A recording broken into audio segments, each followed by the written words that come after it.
94.3 tomato FM वर तुम्ही आहात दिल से. रसिका आहे तुमच्याबरोबर आणि आज बुधवार. तुम्हा सगळ्यांना माहिती आहे की आज एक खास made for each other couple आपल्याबरोबर नक्कीच असणार आहे. येस. आणि आता हा सिलसिला इतका तुम्हा सगळ्यांना आवडतोय ना की यामध्ये जी काही कपल्स येतात त्यांचे एक्सपिरियन्सेस सांगतात, त्यामुळे आपल्याला खूप काही इन्स्पिरेशन मिळतं, मोटिवेशन मिळतं. आपल्या लाईफमध्ये आपणही काही चुका करतोय का, तर त्याची थोडीशी उजळणी होते, त्या दुरुस्त कशा करायच्या ते सुद्धा कळतं. आणि असे जेव्हा तुमचे फीडबॅक्स येतात ना की तुम्हाला हा शो खूप आवडतो आणि त्याच्यामुळे तुमच्या लाईफमध्ये पण काहीतरी चेंजेस होतात, पॉझिटिव्ह चेंजेस, तेव्हा ते ऐकून खरंच खूप छान वाटतं. सो असंच आजही एक खास असं made for each other couple आज आपल्याबरोबर आहे. ऑब्व्हियसली ते आहे एक सेलिब्रिटी कपल. मराठी आणि हिंदी सिनेमामध्ये त्यांनी खूप नाव कमावलेलं आहे असे ते. आणि त्यासुद्धा बरं का, त्यासुद्धा एक ॲक्ट्रेस आणि त्याचबरोबर एक अध्यापिकासुद्धा. म्हणजे अध्यापनाचा आणि अभिनयाचा अशी एक छान ॲक्टिव्हिटी पण त्या चालवतात. कोण आहेत बरं ह्या, ऐकूया आपण. नमस्कार, मी प्रदीप वेलणकर. मी रजनी वेलणकर. तुम्ही ऐकताय दिल से 94.3 टोमॅटो FM. RJ रसिका बरोबर एकदम फ्रेश. सगळ्यात पहिल्यांदा मला जाणून घ्यायचं आहे की तुमचं लव्ह मॅरेज आहे की अरेंज्ड मॅरेज आहे? Love marriage. आम्ही आमचं ठरवलं. हो का? कधी कुठे कसे भेटलात काय? आम्ही दोघं विजया मेहता शिबिर घेत होते, नाट्य शिबिर. त्या शिबिरात आम्ही दोघं एकमेकांना भेटलो. तेव्हा राज्यनाट्य स्पर्धेमध्ये ज्यांना रौप्य पदक अभिनयाचं मिळायचं त्यांच्यासाठी एक शिबिर सरकार आयोजित करायचं आणि ते विजया मेहता, माधव वाटवे, दामू केंकरे अशी मंडळी घ्यायची. मला बर्माशेल कंपनीतून मी काम केलं होतं, तेव्हा 2 वर्ष लागोपाठ मला रौप्य पदक मिळालं होतं. त्यामुळे मी त्या शिबिराला आले होते आणि हे तेव्हा रंगायनमध्ये करत होते विजयाबाईंच्या. मला हे नव्हतं, पद वगैरे काही नव्हतं, पण मला विजयाबाईंनी विचारलं, तू काही जर करत नसलास तर मी एक शिबिर करते, तू अटेंड करावंच ते. म्हणून मी त्या शिबिराला गेलो होतो त्या. आणि मग तिथे या भेटल्या? हो. ओके. पण मग भेटल्या म्हणजे पहिल्यांदा जास्त ओळख झाली असेल? नाही, पहिल्यांदाच ओळख झाली. म्हणजे 1 जुलैला आमचं शिबिर सुरू झालं. 1 जुलैला आमची एकमेकांशी सगळ्यांची, जे 25-30 लोक होतो आपण, त्या 25-30 लोकांशी एकमेकांची ओळख झाली. तेव्हाच हिची ओळख झाली होती. पण मग काय पुढे प्रवास कसा झाला ओळखीचं एवढं अगदी रजनी प्रदीप वेलणकर प्रवास कसा झाला? म्हणजे तेव्हा खरं म्हटलं तर मी ज्युनियरला जाणार होते. म्हणजे ते वर्ष होतं माझं ज्युनियरचं, ज्युनियर BAला. म्हणजे कॉलेजचं तेव्हा इंटर होतं ना, म्हणजे 12वी नाही, तर कॉलेजचं 3रं वर्ष होतं.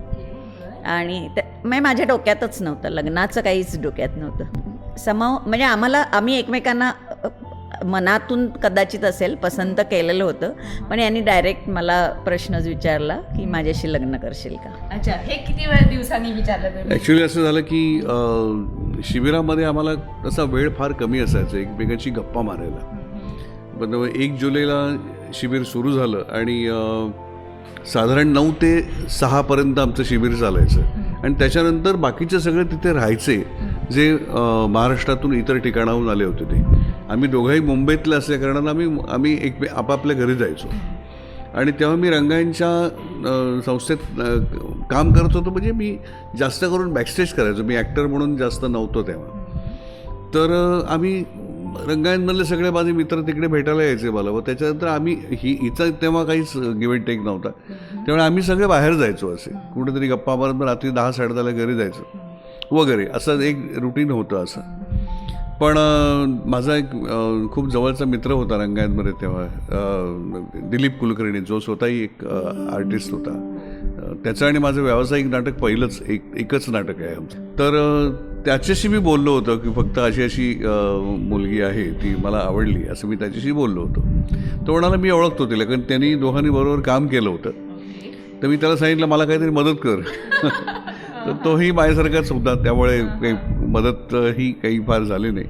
पण मला असं झालं की 1 जुलैला आम्ही भेटलो आणि 21 जुलैला मी त्याला विचारलं.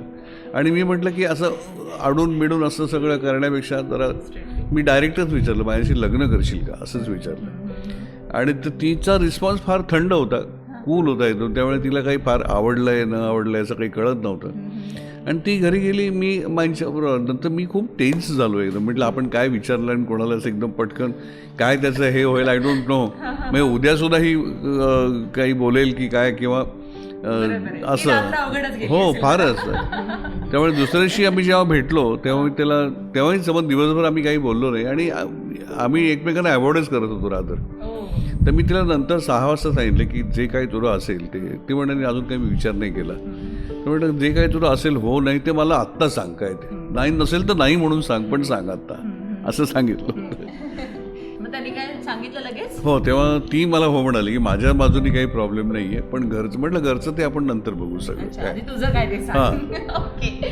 तुम्ही काय त्या दिवसाचा तुमचा एक प्रवास कसा होता हे विचारल्यावर शॉक बसला? नाही शॉक बसला नव्हता पण माझ्या मनात लग्नाचं काही तेव्हा नव्हतंच.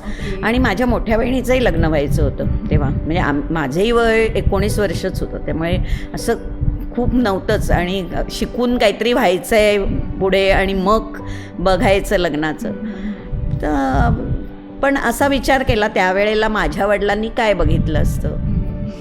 तर मुलगा ब्राह्मण आहे, शिकलेला आहे, नोकरी आहे, झालं 3 गोष्टी. आणि मला माझ्याकडे असं बघताना असं वाटलं की मला चष्मा आहे, उंची थोडी कमी आहे. म्हणजे मला बघून स्थळं वगैरे असं हे करायचं असेल तर ह्या 2 गोष्टी त्या काळामध्ये होतं. म्हणजे चष्मा असलेल्या मुलीला खूप प्रॉब्लेम होता आणि असं लेन्स वगैरे इतकं सहजासहजी अवेलेबल नव्हतं. त्यामुळे मी म्हटलं काय म्हणजे नाही म्हणण्यासारखं काही नाही आहे. हां असं म्हणजे फक्त मी त्यांना म्हटलं की नाही इतक्यात नाही करायचं आहे, माझं शिक्षण वगैरे झाल्याशिवाय नाही करायचं. आणि माझ्या बहिणीचं आहे. आणि दुसरा एक हे होता की मी खात नव्हते नॉनव्हेज आणि म्हणजे मला खायचंही नव्हतं. अगदी मी त्याच्या बाबतीत फर्म होते, कट्टर असं म्हणायला हरकत नाही. त्यामुळे मी त्यांना सांगितलं मला आग्रहही करायचा नाही, खायचा आणि करायचा दोन्ही गोष्टी मी करणार नाही. म्हणजे हे आधीच सांगते. नंतर कारण ह्यांच्या घरी सगळे खात होते हे मला कळलं होतं. म्हणजे अशा गप्पांमधून कळलं होतं. त्यामुळे मग हो त्यांनी मान्य केलं. आणि माझ्या घरी सासू सासऱ्यांनी किंवा माझ्या सासूबाई पण नव्हत्या का पण त्या करायच्या. घरी असं कोणावरती जबरदस्ती काहीच नव्हतं. माझ्या बहिणी पण होत्या. त्यातली आमची एक बहीण होती ती फारसं इंटरेस्टेड नव्हती खाण्यात. पण कधीच कोणी कुठल्याच बाबतीत आमच्याकडे कोणावर जबरदस्ती नाही केली. आपापलं साधन. सो कशी झाली यांची जर्नी, यांची पहिली भेट कशी झाली, प्रवास कसा सुरू झाला यांच्या लव्ह स्टोरीचा हे तर कळलं. पण यांना एकमेकांच्यातल्या कोणत्या गोष्टी क्लिक झाल्या, लग्नानंतरचा त्यांचा नाट्यक्षेत्रातला प्रवास कसा झाला, या सगळ्या गोष्टी आपल्याला जाणून घ्यायच्या आहेत. बस त्यासाठी थोडीशी वाट बघा. ऐकत राहा 94.3 टोमॅटो FM, दिलसे रसिकाबरोबर एकदम फ्रेश. 94.3 टोमॅटो FM वर तुम्ही आहात दिलसे. रसिका आहे तुमच्याबरोबर आणि आज आपल्याबरोबर खास made for each other couple आहे सुप्रसिद्ध अभिनेते प्रदीप वेलणकर आणि सौ रजनी प्रदीप वेलणकर. या दोघांची लव्ह स्टोरी कशी सुरू झाली, एकमेकांना दोघे ते आवडले इथंपर्यंत तर कळलं. पण नेमकं या दोघांना एकमेकांच्यातलं काय आवडलं, लाईफ पार्टनर म्हणून त्यांनी एकमेकांना सिलेक्ट करायचं ठरवलं तेव्हा त्यांना कोणती गोष्ट क्लिक झाली विचारूया ना आपण त्यांना. काय सांगाल सर? जनरली 20 दिवसातला जो एक हे होता बघत होतं समोर ते थोडंसं मनाला भावलं होतं. आणि मला असं म्हणजे हे म्हणजे काय म्हणते त्याला चल आपण फिरायला जाऊया वगैरे किंवा सिनेमाला जाऊया असं काही मला डोक्यात हे नाही आलं. आणि मला पहिल्या या दिवशीपासून हे झालं मला मनाला जेव्हा वाटलं तेव्हापासून ह्याच विचाराने मी हे होतं की लाईफ पार्टनर ह्या दृष्टीनेच मी ते विचारलं. फक्त जरा घाबरलो होतो. काय रिस्पॉन्स येतो माहिती नव्हतं. पण मग अजूनही घाबरतात त्यांना की आता तुम्ही कोणालाही विचारा की नाही म्हटलं तरी मनातून प्रत्येक नवरा घाबरतो. ओके. मग त्याच्यानंतर लग्नाला किती वेळ गेला, म्हणजे हो म्हटल्यानंतर लग्न व्हायला? 71च्या जुलैची गोष्ट आहे. 72च्या मेमध्ये लग्न झालं आमचं. माझे वडील खूप स्ट्रिक्ट कडक शिस्तीचे होते. ते तर म्हणाले होते की 2 महिन्यात ऑक्टोबरमध्ये जाऊन लग्न करायचं, लग्न ठरवून थांबायचं नाही. मग तुला शिकायचं असेल तर तू माहेरी राहून शिकलीस तरी चालेल पण लग्न 2 महिन्यातच करायचं.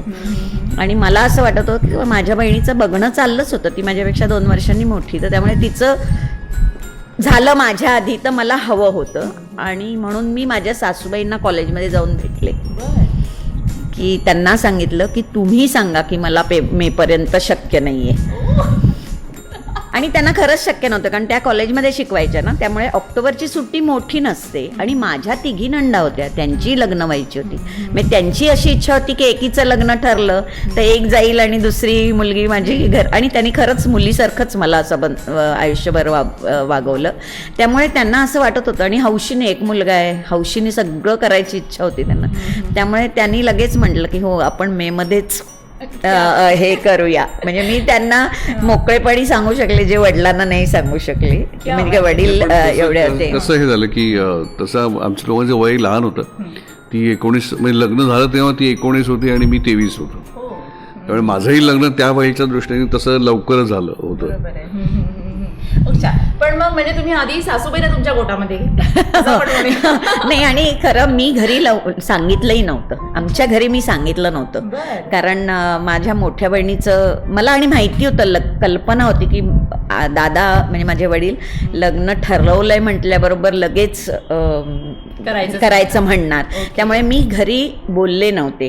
पण ह्यांच्या घरी मात्र त्यांनी मला म्हणजे स्वीकारलं होतं. माझं खूप छान स्वागत केलं होतं. आईने मला कुंकवाचा करंडा दिला होता तेव्हा, चांदीचा. पण हे सगळं मी घरी सांगितलेलं नव्हतं, माझ्या मैत्रिणीलाच सांगितलं होतं फक्त. आणि माझे एक म्हणजे ते मला मुलगी मानायचे, त्यांच्या कानावर मी घालून ठेवलं होतं की आप्पा असं असं आहे आणि मी ठरवलं. यांची ओळखही करून दिली होती. पण मंगलचं ठरलं म्हणजे बहिणीचं ठरलं की मग मी दादांच्या कानावर घालते. पण त्यांना काही धीर धरवला नाही. त्यांनी माझ्या वडिलांना सांगितलं लगेचच. आणि बाबा माझ्या वडिलांचा त्यांना जरा अपमान झाल्यासारखं वाटलं की मला हे तिसऱ्याकडून कळतंय, मी प्रत्यक्ष जाऊन नाही सांगितलं. म्हटलं माझं त्याच्या मागचं कारण हे होतं आणि म्हणून मी तुम्हाला सांगितलं नव्हतं. पण ते थोडे हर्ट झाले, दुखावले, म्हणजे अपमानपेक्षा दुखावले की. पण तरी त्यांनी लगेच ॲक्सेप्ट केलं. माझ्या म्हणजे सासू सासऱ्यांच्या बरोबर बैठक, म्हणजे आता बैठकीला लग्न ठरवायचं, मग पूर्वीच्या काळी ते लिहून वगैरे याद्या वगैरे करायचे ना, तर ते सगळे माझे वडील आणि माझ्या आत्याचे मिस्टर अगदी म्हणजे तरबेज या सगळ्यात. कारण अनेक बहिणींची लग्न लावलेली अमुक तमुक लिहून घ्यायचं यादी. तर त्यामुळे माझे वडील अगदी खूप तयारीने ह्याला बैठकीला आले होते. हां. आणि माझ्या सासू सासऱ्यांनी म्हणजे माझ्या सासऱ्यांनी सांगितलं काय द्यायचं, काय घ्यायचं, काय द्यायचं, काही नाही द्यायचं घ्यायचं काही नाही, तुम्ही आम्हाला एवढी तुमची मुलगी देताय, ह्याच्यापेक्षा आणि काय आम्हाला पाहिजे आहे. म्हणजे त्या काळामध्ये त्यांनी खरंच म्हणजे ते खूप दोघंही मोठ्या मनाचे होते.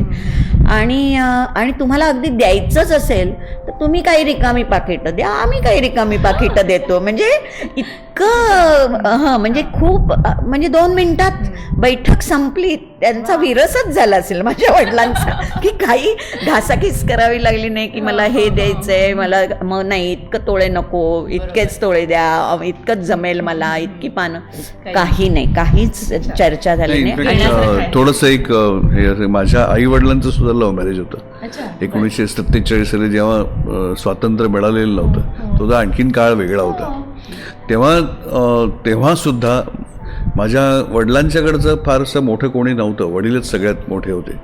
तेव्हा त्यांच्या लग्नाला सुद्धा माझ्या आजोबांनी जेव्हा विचारलं की काय हे करायचं, तर तेव्हा त्यांनी सांगितलं होतं की काही अपेक्षा काही नाही, तुम्ही लग्नाला या, असं एवढंच सांगितलं. तर त्यांना वाटलं की यांना काही कळत नाही अजून की असं त्यामुळे ते नाही, ते लग्नाला यायचं झालं. पण तुमच्या आणखीन अपेक्षा काय, ते पण फार जास्त डायरेक्ट विचारत नव्हते. पण माझ्या वडिलांनी तेव्हाही सांगितलं होतं की काहीही अपेक्षा नाही आहे. त्यामुळे माझ्या वडिलांचं आणि आईचं या बाबतीत फार फर्म मत होतं, असं की देणं घेणं किंवा हा जो व्यवहार म्हणतात तो आपल्या संबंधात किंवा नात्यामध्ये कधी येऊ, आणि त्यांनी खरोखर कधी येऊ दिलं नाही. त्यांनी जे नातं ॲक्सेप्ट केलं, तर म्हणजे समजा माझ्या आईने माझ्या वडिलांचं हे जेव्हा ॲक्सेप्ट केलं नातं, त्यावेळेला वडिलांचे सगळे जे नातेवाईक होते तेही तिने त्याच तन्मयतेने ॲक्सेप्ट केले होते. हो, आणि माझ्या वडिलांनीही तेच केलं. त्यामुळे ते संस्कार असल्यामुळे तुम्ही पण तसंच. त्यामुळे हिला काही तसं हिने मला सांगितलं होतं की तसं ते मला माहिती नाही, पण देण्याघेण्याचं खूप असेल तर जरा कठीण आहे असं. तर मी रिलॅक्स होतो, कारण मला ही गोष्ट आई वडिलांची माहिती होती, त्यामुळे असं काहीही होणार नाही हे मला माहिती होतं. पण म्हटलं की लेट देम एक्सपिरियन्स काय असेल ते. म्हणजे मी वडिलांशीही बोललो नाही, आईशीही बोललो नाही, पण त्यांनी परस्पर त्यांचं व्ह्यूज सांगून टाकले एका ह्याच्यामध्ये. सो देवाणघेवाण होणार नसेल तर आणि तरच आपलं लग्न होऊ शकतं, अशी कुठेतरी रजनीताईंची अगदी विल पॉवर खूप स्ट्रॉंग होती. आणि प्रदीपजींनी सुद्धा कोणताही इंटरफिअरन्स न करता त्यांच्या आईवडिलांनी सुद्धा तशाच पद्धतीचं मत व्यक्त केलं, कारण हेच होते त्यांच्या घरातले मूळचे संस्कार. आणि म्हणूनच प्रदीपजींना खात्री होती आपल्या आईवडिलांच्याबद्दल, आणि रजनी आपल्या घरामध्ये येणारच याबद्दल सुद्धा. पहा, हे असे इंटरव्ह्यूज आपल्याला बरंच काही शिकून जाता जाता हे ना. ऐकत राहा 94.3 टोमॅटो FM. थोड्याच वेळात त्यांना विचारायच्यात काही खास आठवणी, त्यांच्या काही खास त्यांनी एकत्रित बघितलेल्या मूव्हीज आणि गिफ्टसुद्धा. ऐकूया दिलसे रसिकाबरोबर एकदम फ्रेश. 94.3 टोमॅटो FM वर तुम्ही आहात दिलसे रसिक आहे तुमच्याबरोबर. वेगवेगळ्या दूरदर्शन मालिका, वेगवेगळी नाटकं, वेगवेगळे सिनेमे यामधून भेटायला आलेले प्रदीप वेलणकर सर आणि सौ रजनी प्रदीप वेलणकर हे आहे आजचं आपलं खास made for each other couple. या दोघांचा पण अभिनयाच्या क्षेत्रातला प्रवास तर खूपच वाखाणण्याजोगा होता, आणि अनेक दिग्गज कलाकारांच्याकडून, दिग्दर्शकांच्याकडून त्यांनी त्याची पोचपावती मिळवली आहे, शाबासकी मिळवली आहे, त्यांच्याकडून अभिनयाचे धडे गिरवलेत. याच्याबद्दल तर आपण बोलणार आहोतच, पण त्याचबरोबर आज आपण खास जाणून घेतोय ती त्यांची made for each other journey. मला तुम्हा दोघांनाही विचारायचं आहे की तुमच्या त्या खास दिवसातल्या काही खास आठवणी जर असतील तर आमच्याबरोबर शेअर करा. काय सांगाल त्याबद्दल? नोकरी मिळालेली नव्हती, मी शिकलेलो होतो, माझं शिक्षण झालेलं होतं आणि इंटरव्ह्यूज चालू होते, आणि शक्यता होती की एअर इंडियामध्ये मला जॉब मिळायची. असे 2-3 ठिकाणी इंटरव्ह्यू झाला होता माझा.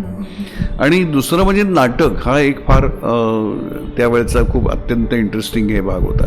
त्यामुळे आमची भेट तशी रेग्युलर म्हणतात डे टू डे बेसिसवरती कधी झाली नाही, पण सिनेमा बघणं एखादा किंवा नाटकाला वगैरे जाणं हे आम्ही जरूर केलं. सिनेमा बघितला, नाटक बघितलं, नाटकं खूप बघितली आम्ही, कारण त्यावेळेला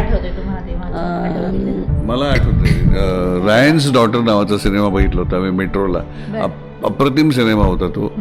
डेव्हिड लीन नावाचा डिरेक्टर होता आणि फार सुंदर. आम्हाला दोघांनाही ज्या पद्धतीचं काही आवडेल असं वाटत होतं ते तशी आमची ती आवडही निघली. सिनेमा, नाटक वगैरे चांगलं बघणं किंवा चांगल्या गोष्टी आवडणं किंवा वेगळ्या गोष्टी आवडणं हे झालं. फक्त आमचं एकाच बाबतीत आजता काय ते हे होत नाही की आम्ही जेवायला एकत्र बाहेर जाऊ शकत नाही.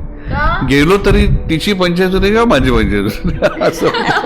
त्यांना नॉनव्हेज हवं असतं, त्यांना बाहेर गेल्यावर व्हेज खायला आवडत नाही, आणि मला व्हेजच, म्हणजे मी नॉनव्हेज खात नाही. मग दोघांमध्ये एकच डिश मागवली दोघांनी तरी ती पूर्ण जात नाही. म्हणजे बरोबर मित्रमंडळ असेल तर जातो आम्ही, पण म्हणजे ते असं खूप आमचं हे नाही, हॉटेलिंग करणं किंवा असं जेवायला बाहेर चला असं होत नाही आमचं. पण तरी तिला गुजराती थाळी खूप आवडते ना, आम्ही जातो गुजराती थाळी, नाही असं नाही, पण ऑकेजन्स कमी येतात तसे. बाहेर माझ्या मुली आता मुली असतात बरोबर, नातवंड असतात बरोबर, पण त्यांना असं हे होतं तिची पंचायत की ती बहुतेक एकटी पडते की, आणि मग तिथं असं होतं की एक व्हेजिटेरियन डिश मागवली ती एकटी अख्खी तिला संपवायला लागते. आम्हाला 2-4 चॉईस असतात, त्यामुळे आम्ही वाटून घेऊ शकतो.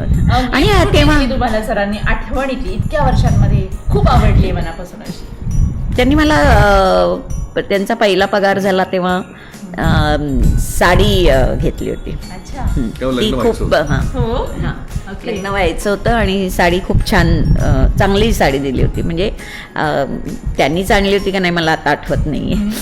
म्हणजे नाही, हिच्या बहिणीला मी घेऊन गेलो होतो की मी घेतोय तर करेक्ट आहे की नाही. म्हणजे कसं असतं ना, मला वाटतं की अरे तुम्ही एवढे चांगले येणे, पण हे फसवलं तुम्हाला असं जे होतं ना, ते फसवलं जाऊ नये म्हणून तिला नेलं होतं बरोबर. बाकीची आवड माझीच होती, पण त्यांना असं खूप गिफ्ट द्यायला वगैरे जमत नाही, म्हणजे असं सुचत नाही. कारण माझं त्यावेळेला म्हणजे स्पर्धेचं नाटक होतं, तर आईने त्यांना सांगितलं होतं की तू जातोयस तर फुलं घेऊन जा वगैरे, म्हणजे माझा प्रयोग आहे, गजरा घेऊन जा. तर यांनी काहीतरी मला वाटतं नेवाळीचा गजरा आणला होता ज्याला वास नसतो वगैरे. म्हणजे असं काही फारसं कळत नव्हतं. आणि तिघी बहिणी, आई वडील यांनी खूप लाडावलेलं होतं यांना देणं काही. आणि खरं सांगायचं ना, तेव्हा कोणाची म्हणजे तेव्हा ह्या पद्धती पण नव्हत्या. कारण कोणाची अशी आम्हाला हे मिळायचं नाही, काय तुमचा पॉकेट मनी, गिफ्ट कुठून आणणार. आणि असं आई वडिलांकडे, आई नाहीच, माझी आई नोकरी नव्हती, कारण वडिलांकडे पैसे मागणं गिफ्ट देण्यासाठी अशी ही शक्यताही कमी होती. म्हणजे पण तेव्हा हे सगळीकडे तसंच वातावरण. म्हणजे तुम्हाला आश्चर्य वाटेल किंवा आत्ताच्या सगळ्या पिढीला आश्चर्य वाटेल, माझा पहिला दिवाळ सण जेव्हा झाला, म्हणजे आमची परिस्थिती बेताचीच होती. आमच्याकडे गोदरेजचं सगळ्यांसाठी मोठं कपाट नव्हतं. तर आमची सगळे भाऊबीज, पाडवा, माझा पहिला पाडवा, आईंचा पाडवा सगळं मिळून मला आठवते तेव्हा आम्ही 1100 रुपयाचं गोदरेजचं कपाट. म्हणजे मी असा कधी स्वतःहून कधी हट्टही नाही केला की मला माझ्यासाठी काय वेगळं घेतलं, नाही. म्हणजे एकत्र कपाट घेतलं. म्हणजे त्याच्यात भाऊबीज, त्यांच्या बहिणीसाठी असलेली भाऊबीज आली, आईंचा पाडवा आला, म्हणजे माझ्या सासूबाईंचा आणि आमच्या दोघांचा आला. म्हणजे असं नाही मी म्हटलं त्यावेळेला, कारण तेव्हा आम्हाला तशी गरज होती. आणि दोघांकडे असं म्हणजे कोणाचाही दोघांचाही स्वभाव असा नाही की मला काय आणलं त्यावेळेला असं, किंवा असं गिफ्टचं घेण्याचं आणि देण्याचं आमच्याकडे फार अवलंबर नव्हतं कधी. पण आता तिचं 60 वर्ष झाली तेव्हा माझ्या मुलीला मात्र आहे. त्यावेळी मुलीने मला नेहमी आईला काय घेत आहे, आईला काय घेत आहे असं तिथे हे असं. त्यामुळे तसं आता त्या पद्धतीला असतात ना, त्यामुळे तसं थोडंफार घेणं होतं, नाही असं नाही. सो बऱ्याच कपल्समध्ये असं असतं की त्या दोघांच्यातला जो तो असतो ना, तो थोडासा अरसिक असतो. म्हणजे कोणत्या गिफ्ट्स द्याव्यात काही समजत नाही. कधी कधी कौतुकाने आणल्या तर तिला आवडत नाहीत आणि मग एकमेकांना गिफ्ट देण्याचा जो सिलसिला असतो तो थोडासा थांबूनच जातो. पण मग नंतर सहवासाने एकमेकांना काय आवडतं हे जेव्हा कळायला लागतं, तेव्हा मग त्या गिफ्ट्स एकमेकांना आवडतील अशाच दिल्या जातात, हे ना. पहा बरं, काही काहींना गिफ्ट देणं घेणं ही औपचारिकता वाटते, पण काही काही ना ते खूप गरजेचं सुद्धा वाटतं. तुमच्याकडे काय आहे थोडासा विचार करत राहा. ऐकत राहा 94.3 टोमॅटो FM, दिल से रसिका बरोबर एकदम फ्रेश. 94.3 टोमॅटो FM वर तुम्ही आहात दिल से रसिका आहे तुमच्याबरोबर. आणि आज मेड फॉर ईच अदर खास कपल आहे आपल्याबरोबर, प्रदीप वेलणकर आणि सौ रजनी प्रदीप वेलणकर. आता प्रदीप वेलणकर हे नाव म्हणजे मराठीतले एक सुप्रसिद्ध नाट्य आणि चित्रपट अभिनेते. इव्हन TV सिरियल्स पण त्यांच्या खूप गाजल्या. जवळपास 50 वर्ष त्यांचे वेगवेगळे चित्रपट, मालिका, नाट्य रंगभूमीवर आपण त्यांचा अभिनय बघतो आहोत. तर असे हे ज्येष्ठ अभिनेते, त्यांची वेगवेगळी नाटकं तुम्हाला आठवत असतील. अखेरचा सवाल, चौर्य, बॅरिस्टर, महासागर, मी अमृता बोलतीये, रात्र उद्याची, वनरूम किचन, संध्या छाया, सायकल, सोक्षमोक्ष, हमीदाबाईची कोठी, होय साहेब, अशी बरीच त्यांच्या सिरियल्स, त्यांचे चित्रपट याबद्दलही बोलूया. पण खास करून आज आपण बोलतो आहोत ते त्यांच्या मेड फॉर ईच अदर या जर्नीबद्दल. आता जसा हा नाटकांचाच विषय आहे, तर फक्त प्रदीपजीच नाही तर रजनीताई सुद्धा नाट्यक्षेत्रामध्ये खूपच कार्यरत होत्या. आता लग्नानंतरचा तुमचा नाट्यक्षेत्रातला हा प्रवास नेमका कसा झाला आणि त्याला तुमच्या घरातला फॅमिली सपोर्ट नेमका कसा होता, याबद्दल काय सांगाल? तिलाही नाटकाची आवड जशी होती तसं तिला जेव्हा व्यावसायिक रंगभूमीवरती काम करायची संधी आली, तेव्हा माझ्या आईवडिलांनी तिला हे केलं की तू कर. तेव्हा आमची गौरी, मीरा लहान होते तेव्हा, तर त्या सांभाळायचे. रजनी आणि मी दोघेही नाटक करायला जायचो. अच्छा, तुम्ही दोघांनी एकत्रित कुठलं नाटक केलं?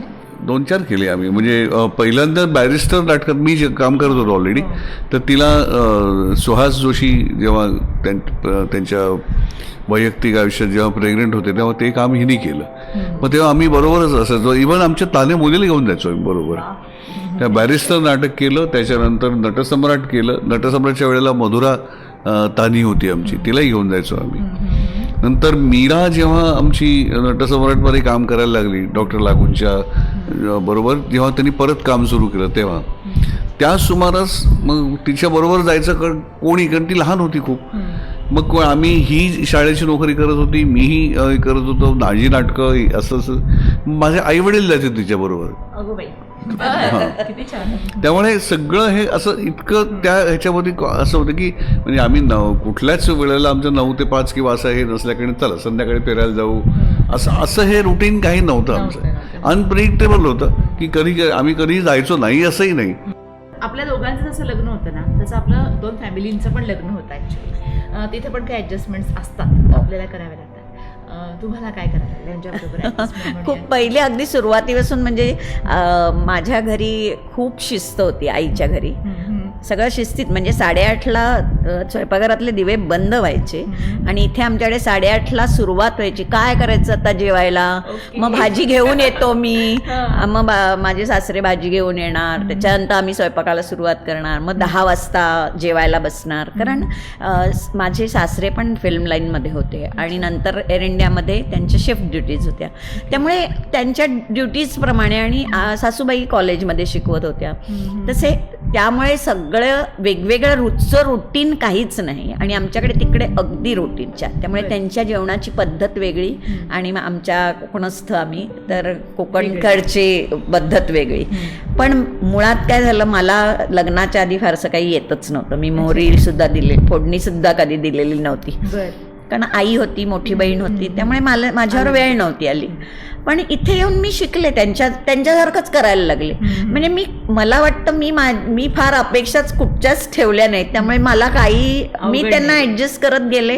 आणि म्हणजे साड्यासुद्धा माझ्या साड्या नंदा नेसायच्या, त्यांची साडी मी नेसायची. म्हणजे असं आमच्याकडे खरंच वातावरण नव्हतं. म्हणजे मला त्या नंदासुद्धा माझ्या बहिणीसारख्या खूप सामावून घेतलं आणि मला प्रोत्साहन दिलं. माझ्या वडिलांना हे नव्हतं की व्यावसायिक नाटकात किंवा सिनेमा, मला आलं होते लहानपणापासून, सिनेमासाठी विचारलं होतं, नाटकासाठी विचारलं होतं, पण माझ्या वडिलांनी कधी परवानगी दिली नाही. मला सासू सासऱ्यांनी परवानगी दिली आणि मी प्रोफेशनल म्हणजे व्यावसायिक नाटकं केली. आणि काही वर्ष पहिले लग्न झालं तेव्हा सासूबाई कॉलेजला जायच्या शिकवायला, त्यामुळे घराची जबाबदारी नकळत माझ्याकडे आली. आणि 1 वर्ष तर मी कॉलेज पण केलं. इथे पार्ल्याहून मी विल्सनला, चन्नी रोडला कॉलेजला जायची. मग सकाळी माझ्या सासूबाई मला पोळी आणि भाजी डबा द्यायचा करून, म्हणजे असं खूप म्हणजे आईसारखं, आई मुलीसारखंच नातं होतं आमचं. सासूबाईंनी तुम्हाला अशी कुठली छान गोष्ट शिकवली किंवा सासरी बुवांनी सुद्धा की जी तुम्हाला लाईफ टाईम उपयोगाला आली? खूप गोष्टी शिकवल्या, असं सांगणं म्हणजे कठीण आहे. पण माझ्या सासूबाई जरा आजारी असायच्या, त्यामुळे त्या दोघांचं रिलेशन पाहिल्यानंतर म्हणजे त्यांनी दोघांनी एकमेकांना खूप सांभाळत त्यांच्या 4 मुलांना वाढवलं आणि 4 मुलांना जे संस्कार दिले, म्हणजे आर्थिक परिस्थिती अगदी डबघाईला आलेली असताना सुद्धा त्यांनी ज्या पद्धतीने संसार केला. आणि माझ्या देखत नंतरची काही 15-16 वर्ष ते एकत्र होते आम्ही त्यावेळेला. तर माझे सासरे, म्हणजे मी सासऱ्यांचं जास्त मला हे आलं, कारण आई आजारी म्हणजे बेडवरच असायच्या, त्यांना पायाने चालायला होत नव्हतं. तर माझे सासरे मला विचारायचे, उद्या सुने, ते मला सुने म्हणायचे, तर सुने उद्या भाजी काय करायची आहे? मग ते भाजी चिरून ठेवणार आणि ते चिरणं म्हणजे इतकं व्यवस्थित, सगळे असे छान, म्हणजे बघितल्यावर सुद्धा असं वाटेल की अरे वा काय सुंदर चिरले. मग कोथिंबीर चिरून देणं, आपल्या पालेभाज्या निवडणं, ज्याच्यात बायकांचा सगळ्यात जास्त वेळ जातो. ते मला म्हणायचे मला काही नाही आत्ता काम, मी करतो. पण म्हणजे त्यांनी अशी कधी दाखवली नाही की मी तुला मदत करते. हे माझं आपल्या कुटुंबाचं काम आहे, ज्याला जे जमेल त्यांनी ते करायचं आणि ज्याला बाहेर जायचंय त्याला त्याच्यासाठी त्याला मोकळीक द्यायची, त्याला वेळ द्यायचा, त्याला मदत करायची. आणि हे माझ्या सगळ्या मुलींमध्ये पण आलेलं आहे. म्हणजे आम्ही त्याच्यातच वाढलो. आणि खरंच सांगते की कोणतंही, म्हणजे आज माझं काही शाळेचं फंक्शन असेल आणि मला अमकं, तर सगळं घर मला मदत करायला उभं राहील. हे त्यांच्याकडूनच मला मिळालं की एक घर म्हटल्यावर ज्या ज्या सगळ्यांच्या गरजा असतील त्या एकमेकांनी सांभाळून पूर्ण करायच्या. त्यामुळे कधीच मला, म्हणजे मी अगदी समाधानी आहे पूर्ण. सो जेव्हा सरांच्या फॅमिलीचाही सपोर्ट त्यांना मिळाला रजनीताईंना, तेव्हा त्यांना नाट्यक्षेत्रातला जो काही प्रवास करायचा होता तो सुकर झाला, सोपा झाला. त्यामुळे आत्तासुद्धा ज्या लिस्नर्समध्ये अशा काही मुली असतील की ज्यांना नाट्यक्षेत्रामध्ये काम करायचं असेल, तर त्यांनी रजनीताईंच्याकडून ही एक गोष्ट नक्की शिकायला हवी की त्यांना नाटकच करायचं होतं हे त्यांचं ध्येय नव्हतं, तर त्यांना आपलं अभ्यासाचं क्षेत्र सांभाळून, आपलं घर सांभाळून थोडीशी हौस म्हणून नाटक करायचं होतं. आणि जेव्हा त्यांना ही हौस भागवायची होती तेव्हा त्यांच्या फॅमिलीनी पण त्यांना उत्तम सपोर्ट केला. म्हणूनच त्या हसत खेळत या सगळ्या गोष्टी, या सगळ्या जबाबदाऱ्या व्यवस्थितपणे सांभाळू शकल्या, है ना. ऐकत राहा 94.3 टोमॅटो FM, दिल से रसिका बरोबर. थोड्याच वेळात विचारायचं आहे की जॉब आणि करिअर आणि नाटक यामधला हा बॅलन्स या दोघांनी नेमका कसा सांभाळला, विचारूया. ऐकत रहा एकदम फ्रेश. 94.3 टोमॅटो FM तुम्ही आहात. दिल से रसिका आहे तुमच्याबरोबर. आणि आज आपल्याबरोबर खास made for each other couple आहे सुप्रसिद्ध अभिनेते, ज्येष्ठ अभिनेते प्रदीप वेलणकर आणि सौ रजनी प्रदीप वेलणकर. या दोघांचाही नाट्यक्षेत्रातला प्रवासही खूपच जबरदस्त होता.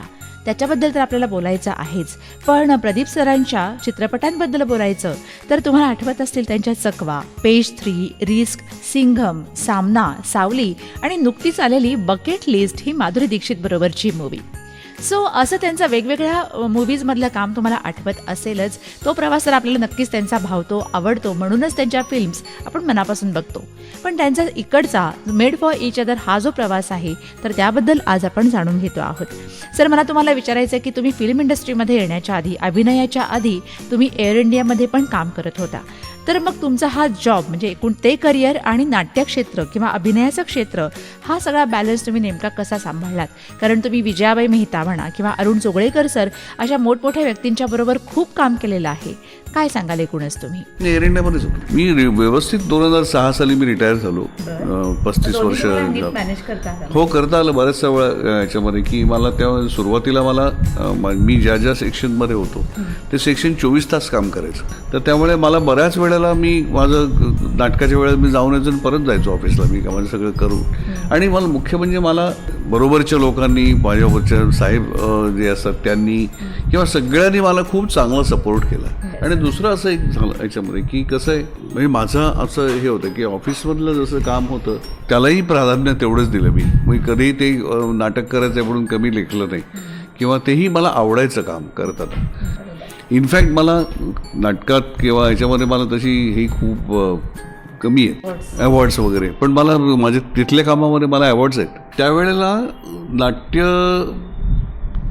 म्हणजे रंगभूमीवरती 90-95% जे लोक होते ते नोकरी करून करायचे. ते नुसतं नाटक करणं हे त्यावेळेला नव्हतं किंवा चांगला संसार करायचा असेल तर फक्त नाटक हे उपयोगाचं नव्हतं त्यावेळेला 90-95% माणसं नोकरी करून नाटक करायचे असं होतं. आता तसं राहिलेलं नाही आहे. आता माणूस फ्रीलान्स ॲक्टिंग त्याला खूप ऑप्शन्स ओपन झाली आहेत. 70-71 साली मी नाटकात जेव्हा काम सुरू केलं तेव्हा आम्हाला फक्त नाटक हाच एक ऑप्शन होता. त्यामुळे मला सिरियल नव्हतं सुरू झाले होते तेव्हा नुकत्या. तेव्हा सिनेमा हा दूर होता माझ्यासाठी.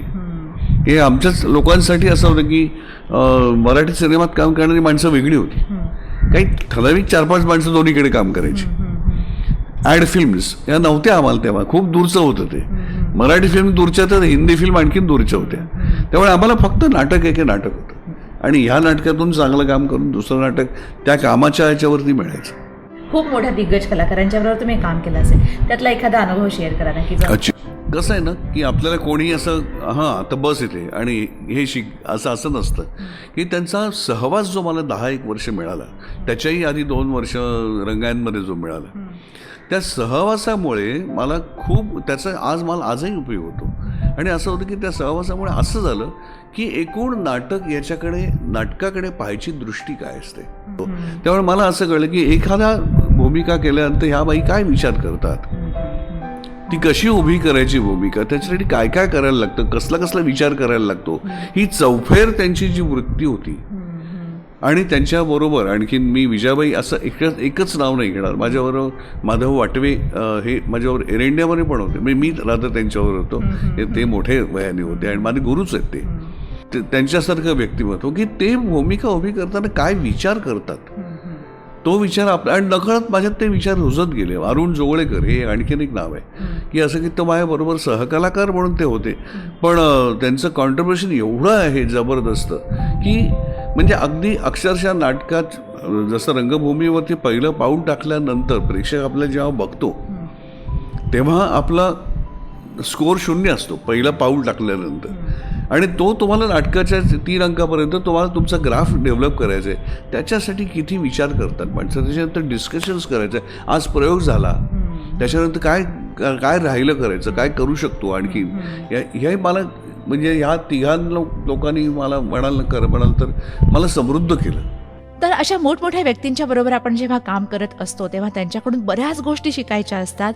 तिथं कोणत्याही प्रकारचा इगो किंवा मला सगळं येतंय हा ॲटिट्यूड अजिबात उपयोगाचा नसतो. भले तुमचं वय तेव्हा कितीही मोठं असू दे, पण एखाद्या लहान व्यक्तीकडून सुद्धा आपल्याला बऱ्याच महान गोष्टी शिकता येतात.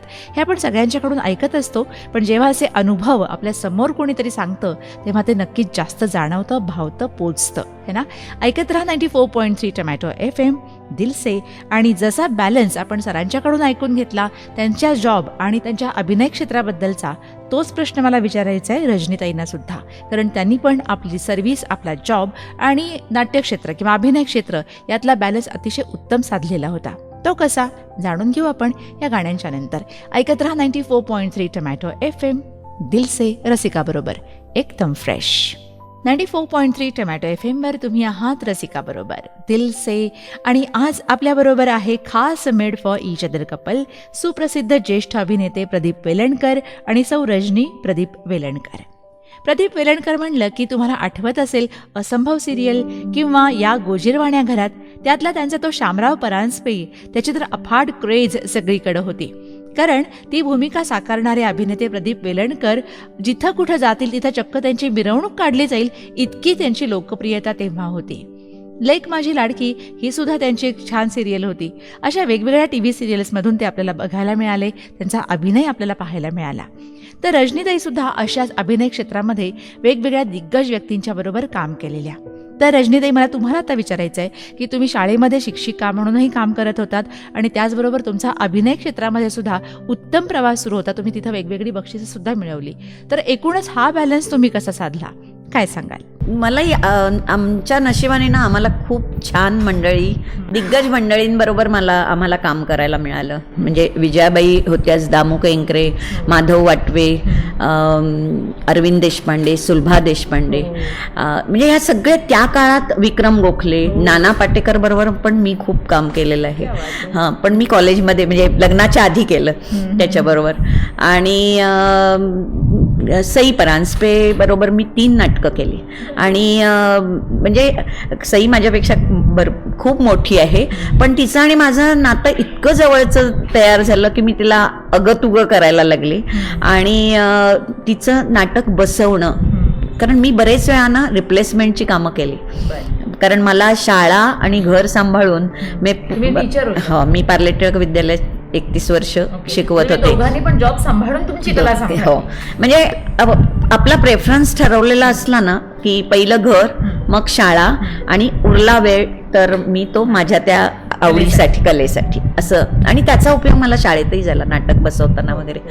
तर सईबरोबर नाटक ती ज्या पद्धतीने बसवायची, कशी दिग्दर्शनाचं म्हणजे तिचं कसं तयार असायचं की संगीतासाठी कुठे कुठे संगीत द्यायचं आहे, कोणाचे काय कॉस्ट्युम्स आहेत, या प्रवेशात सगळ्यांचे कॉस्ट्युम काय असतील, म्हणजे त्यांची रंगसंगती, त्या सगळ्या बारीक सारीक गोष्टींचा तिच्या दिग्दर्शनात हे असायचा. आणि वेळेची इतकी पक्की होती की ती म्हणायची की तुम्ही 3ला तालीम आहे, तर तुम्हाला जर 10 मिनिटं सेटल व्हायला लागत असतील तर तुम्ही 3ला 10 मिनिटं असताना यायचं. 3ला काम सुरू म्हणजे काम सुरू झालं पाहिजे. आणि हे आपल्याकडे खूप दिसत नाही. आपण असं म्हणतो 7-7:30ला येऊ. अरे का, म्हणजे 7ला येणार का 7:30ला येणार? दरवेळेला तुम्ही ट्रॅफिक आणि याचं रिझन देऊ शकत नाही, पण तो जो अर्धा तास आहे तो खरंच प्रत्येकाचा महत्वाचा असतो. माझ्या वेळेचा, तुमच्या वेळेचा सुद्धा मी आदर केला पाहिजे, हे तिच्याकडनं आम्हाला खूप. म्हणजे माझ्याकडे एकदा वर गच्चीत तालीम होती आणि 6 वाजता तालीम होती, तर सई 6:02 आली. तर पहिलं पाऊल टाकल्यावर तिचं वाक्य होतं, सॉरी फॉर द 2 मिनिट्स. म्हणजे मनापासून, म्हणजे ती तिने सॉरी म्हणण्याचं मला काहीच कारण नव्हतं असं. म्हणजे आणि मी नेहमी उशिरा जायची, म्हणजे उशिरा जायची म्हणजे शाळेमध्ये मी 31 वर्षाच्या नोकरीत एकदाही लेट मार्क माझा नाही आहे. शाळेत कधी उशिरा नाही, कारण ती हे असेल. तालमीला कसं आहे म्हणजे वर्गावर जायचं, मुलांच्या समोर आपण शिस्त नाही बाळगली तर. पण प्रयोग इथे दीनानाथला असेल तर मी 3:45ला पोचायची. मग सई खालीवर जीव तिचा, अगं तू 10 मिनटं अजून 10 मिनटं जरी तुला मेकअप करायचा नसला तरी मला रिलॅक्स होतो की हां सगळी मंडळी आलेली आहेत, तू मला टेन्शन देत जाऊ नको दरवेळेला वगैरे असं. तर वेळेच्या बाबतीत नियोजन करणं ह्या बाबतीत म्हणजे खूप शिकण्यासारखं सगळ्यांकडूनच मिळालं, प्रश्नच नाही. अरुण जोगळेकरांकडे पण म्हणजे ते आम्ही सख्खे शेजारीच्या लास्ट सीनमध्ये मी खूप छान साडी होती ती तिकडची, ती नेसून यायची कारण पार्टीला मी जायचे म्हणून. आणि एक दिवस काय झालं, मी जाताना चांगलीच साडी नेसली होती, तर मी विचार केला की हीच साडी नेसावी म्हणजे नाटक संपलं की पुन्हा चेंज करायला नको. माझा उद्देश तो होता की 5 मिनिटात मी घरी पळेन, कारण घरी यायची नेहमीच घाई असायची. तर मी ती साडी नेसून हे केला, प्रवेश झाला. आणि त्याच्यानंतर मला अरुण काकाने विचारलं आज साडी का बदलली. तर मी म्हटलं नाही काका घरी जायला म्हणजे पटकन होईल आणि आजची साडी चांगली होती म्हणजे सीनला चालली असती म्हणून बदल. नाही म्हणे, मग ते मला आधी सांगायला पाहिजे होतं. जेव्हा मी तुझ्याकडे बघितल्यावर त्या सीनमध्ये मला लक्षात आलं की हिनी साडी वेगळी नेसली. काय झालं मग साडीचं, इस्त्री नव्हती, कुठे जळली, म्हणजे हे सगळे विचार जेव्हा प्रश्न माझ्या मनात यायला लागले त्यावेळेला माझं कॉन्सन्ट्रेशन माझ्या भूमिकेवरचं कमी होतं ना. म्हणजे हा विचार माझ्या मनात आलाच नव्हता की पण म्हणजे की आपल्यामुळे जाऊ शकतं. दुसराही कलाकार आपल्या बरोबरच आहे, तो डिस्टर्ब होऊ शकतो आपल्या वागण्यामुळे. म्हणजे अशा कितीतरी खूपच Actually तुमच्याकडून ऐकून शिकण्यासारखं खूप आहे हे लक्षात येतंय मला. सो नक्कीच आपल्याबरोबर जेव्हा असे ज्येष्ठ अभिनेते किंवा अभिनेत्री असतात तेव्हा त्यांच्याकडून शिकण्यासारख्या खूप साऱ्या गोष्टी असतात. त्यांचे अनुभव आपल्याला बरंच काही शिकवून जातात. वेळेची शिस्त असेल किंवा एकूणच 2 कलाकारांच्या मधला जो ताळमेळ असतो किंवा त्यातलं परफेक्शन जे असतं अभिनयामधलं किंवा बऱ्याच गोष्टी अशा ऐकतो आपण, शिकता येतात. आणि म्हणूनच आपल्याला या अनुभव संपन्न आणि ज्येष्ठ लोकांच्या मुलाखती ऐकत राहाव्याशा वाटतात. ऐकत राहा 94.3 टोमॅटो FM, दिल से रसिका बरोबर एकदम फ्रेश.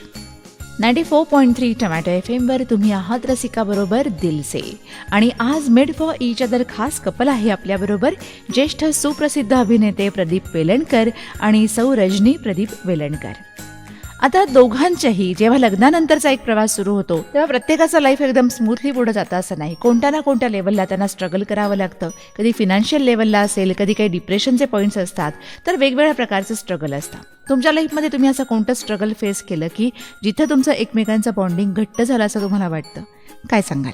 नाही, आम्हाला करिअर वाईज तसा स्ट्रगल पॉईंट फारसा नाही आला आम्हाला.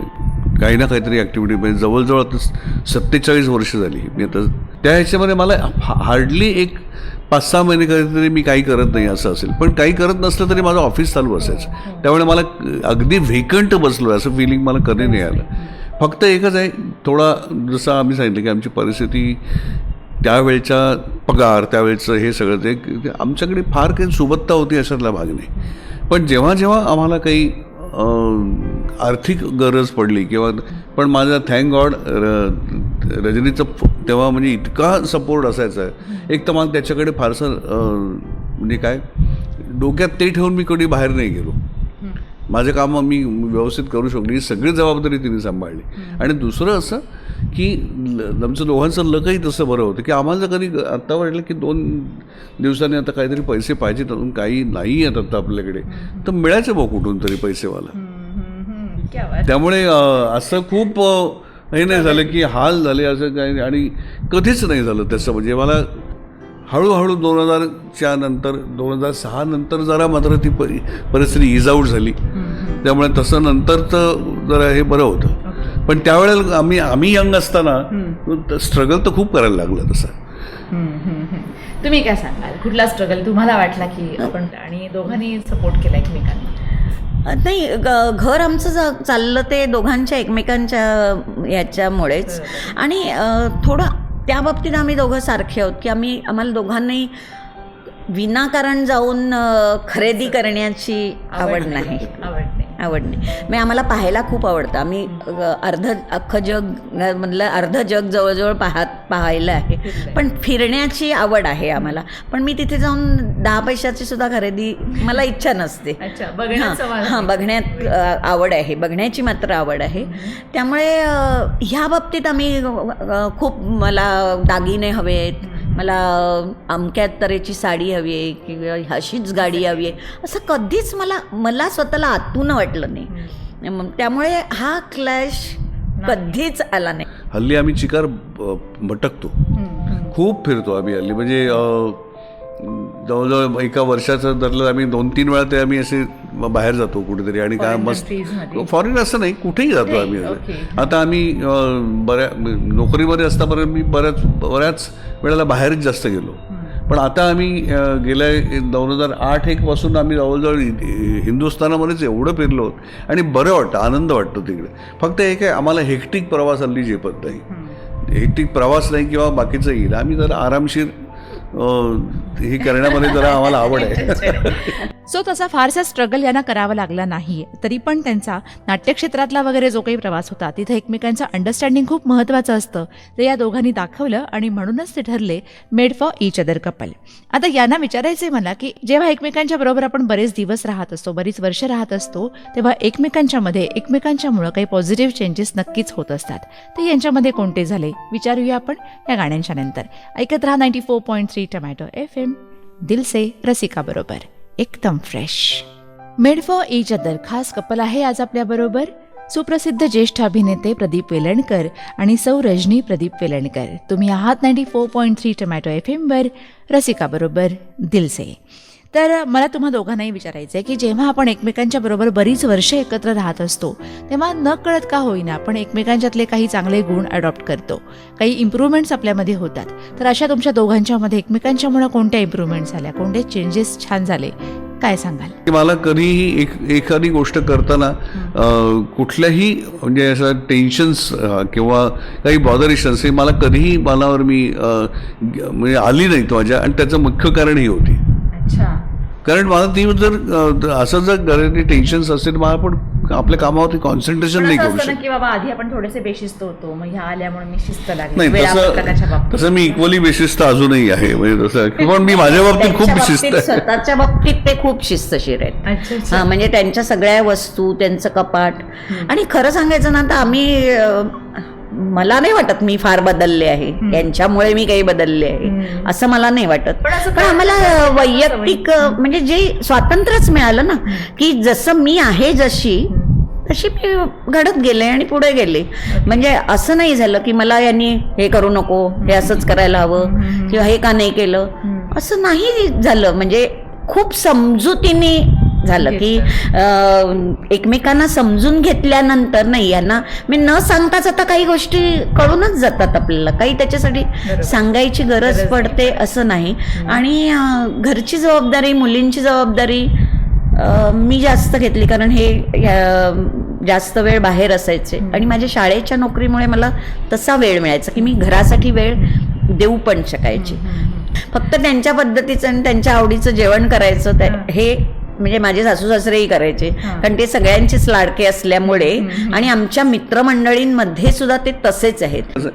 आता मला आमचं जनरली असं उद्या काय मी त्याला आधी सांगून ठेवतो, उद्या मला या वेळेला जायचं आहे, अमुक हे सगळं. पण तिचं एक आहे की म्हणजे हल्ली बरेच वर्ष मी स्वतःचा डबा नेतो, मी कुठेही बाहेरचं शक्यतो खायचं टाळतो मी आता.